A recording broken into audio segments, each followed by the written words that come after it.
Tamam. Benim de sorum sana. Sevgilinle en yakın arkadaşın arasında kalsan hangisini tercih ederdin? Nasıl yani? Senle Ahmet arasında mı? Sana sormadım ki. Abidin'e sordum ben. Bana mı? Ya bacım ben bu oyunu deminden beri dinliyorum. Hiçbir şey anlamadım. Ben es geçsen. Benim sevgilim de yok. Söyleme sahip. Tamam. O zaman sen şimdi bize bir taklit yap ya da bir türkü falan söyle. Ya nereden çıkardın taklit mi?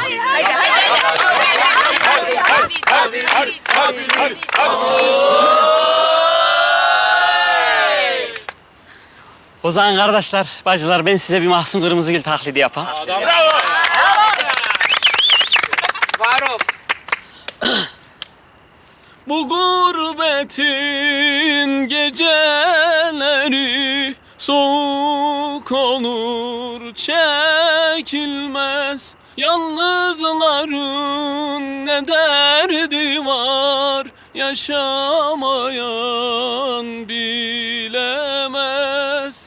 Annem ben ne günler gördüm. Annem ben ne acılar çektim. Annem çok yalnız üzgünüm. Annem üşüyorum.